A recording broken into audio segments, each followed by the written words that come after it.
থেকে 1.5 মাস আগে আমরা প্রধান উপদেষ্টার কাছে আওয়ামী লীগের নিষিদ্ধের দাবি করলাম। আর তিনি কি বললেন? তিনি বললেন আগামী নির্বাচনে আওয়ামী লীগ অংশ নিবে কি নিবে না সেটি তাদের দলীয় সিদ্ধান্ত।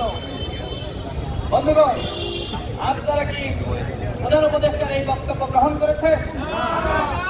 আমরা প্রধান উপদেষ্টার গতকালকে বক্তব্য ঘৃণাভরে প্রত্যাখ্যান করছি। 24 ঘন্টার মধ্যে আমরা তার কাছ থেকে জবাব দিতে চাই তিনি কেন আওয়ামী লীগের পুনর্বাসন করতে চান।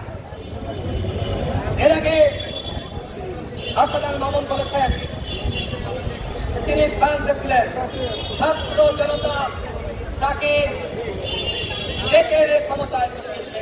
কারণ আমরা ওই সময় মনে করেছিলাম যে তিনি একমাত্র ব্যক্তি আন্তর্জাতিকভাবে এবং বাংলাদেশের জনগণের কাছে।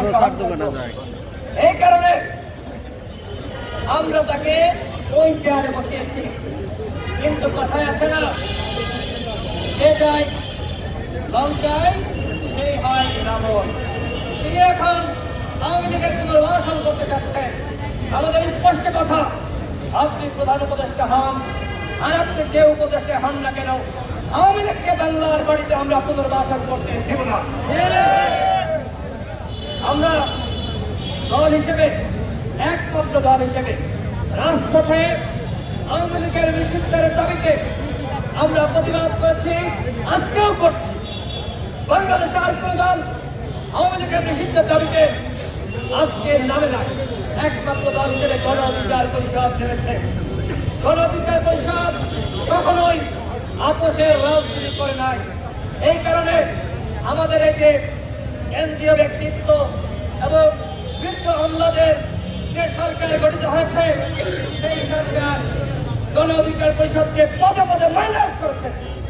শুধু গণ অধিকার পরিষদ না, যারা আমরা বিপ্লবের ভূমিকা রেখেছি, যুগবাদ আন্দোলন করেছি, প্রত্যেকটা দলকে কিভাবে বিতর্কিত করা যায় সেই চেষ্টায় এই সরকার রয়েছে। আমরা 6 আগস্ট বলেছিলাম দেশকে সুসংগঠিত করতে, জাতিকে পুনর্গঠন করার জন্য একমাত্র পথ হল জাতীয় সরকার ব্যবস্থা, জাতীয় ঐক্যের সরকার। আমাদের কথা রাখা হয়নি। তারা একটি একপাক্ষিক সরকার গঠন করেছে আমাদের ছাত্র বন্ধুরা। তো চালাও এখন। আমরা বলেছিলাম চালাইতে পারবে না, তোমাদের অভিজ্ঞতা নয়, দক্ষতা নয়। আজকে প্রমাণিত হচ্ছে তোমরা চালাইতে পারতেছ না। সরকারের সাথে তোমাদের দ্বন্দ্ব, সেনাবাহিনীর সাথে তোমাদের দ্বন্দ্ব।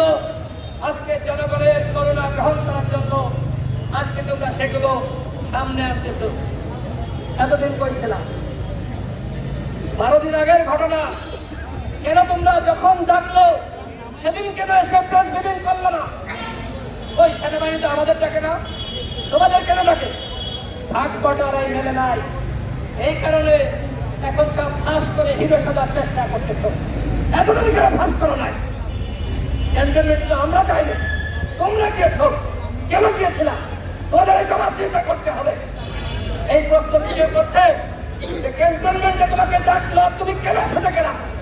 আর সব জায়গায় গেলে হাসপাতাল এবং সার্ভিস। আচ্ছা, হাসপাতাল এবং সার্ভিস সেখানে গেল, তার দলের অন্যান্য নেতাকর্মীদের সাথে কেন আলোচনা করে নাই? কেন? কি কারণ? আমরা সেটি জানতে চাই বন্ধুগণ। যারা গণহত্যার বিচার করবে তারা বিচার না করে কি করলো? ওই যে সাবের এবং মান্নান তাদেরকে জামিন দিয়ে দিল। সব জায়গায় আসিফ নজরুলের নাম আছে। আপনারা খোঁজটা দেখেন, এই জামিনের জন্য কাজ করেছে উপদেষ্টা আদিলুর রহমান শুভ্র। সব জায়গায় আসিফ নজরুল না, এই যে জামিনের জন্য কাজ করেছে উপদেষ্টা আদিলুর রহমান শুভ্র সাহেব। তারা বলছেন যে তারা নাকি নির্বেদে ব্যক্তিত্ব। এই যে এখন আসছে না যে সাবেরকে সভাপতি করে আর তমককে সেক্রেটারি করে দল গ্রহণ করা হবে, তাহলে কি ফজলুর রহমান শুভ্র এবং রেজওয়ানা যারা জামিনের জন্য কাজ করলো, তাদের কি এই পুনর্বাসনে ভূমিকা নাই? ভূমিকা আছে। সুতরাং এই যে উপদেষ্টা পরিষদ, আমরা আগেই বলেছি, যদি কোনো হত্যার বিচার এবং রাষ্ট্র সংস্কার করতে চান তাহলে সবার আগে এই উপদেষ্টা পরিষদের সংস্কার করতে হবে। আপনারা 6 মাস থাকবেন নাকি 8 মাস থাকবেন, আমাদের কথা একটাই, এই উপদেষ্টা পরিষদের পুনর্গঠন করতে হবে। গণঅভ্যুত্থানে যারা ভূমিকা রেখেছে সকল পক্ষের মতামত নিয়ে, প্রতিনিধি নিয়ে একটি নতুন তত্ত্বাবধায়ক সরকার গঠন করতে হবে। কারণ কি? কারণ এই সরকার তার নিরপেক্ষতা পুরোপুরি হারিয়েছে, পুরোপুরি। এখন যদি আমরা একটি নিরপেক্ষ সরকার না পাই, তাহলে আগামীতে কিন্তু অবাধ সুষ্ঠু নিরপেক্ষ নির্বাচন অনুষ্ঠিত হবে না। আমাদের ভারত হাসান বলেছে যে এনসিপির 2 জন প্রতিনিধি রয়েছে, বিএনপি জামাত গণ অধিকার পরিষদের প্রতিনিধি এখানে কেন থাকবে না? তারা 2 জন থাকুক, আমাদের আপত্তি নাই, কিন্তু অন্য প্রতিনিধিদের নিয়ে তত্ত্বাবধায়ক সরকার ব্যবস্থা গঠন করতে হবে এবং সেই সরকারের প্রধান থাকবে অন্তর্বর্তীকালীন সরকারের যিনি বর্তমানে প্রধান রয়েছেন ডক্টর ইউনূস। আপনারা কি যদি সমর্থন করেন? আমরা মনে করি সরকারের নিরপেক্ষতা দরকার। এনসিপি বন্ধুরা দল গ্রহণ করেছে, আমাদের কোনো আপত্তি নাই, আমরা শুভকামনা জানিয়েছি, কিন্তু একদিকে সরকারও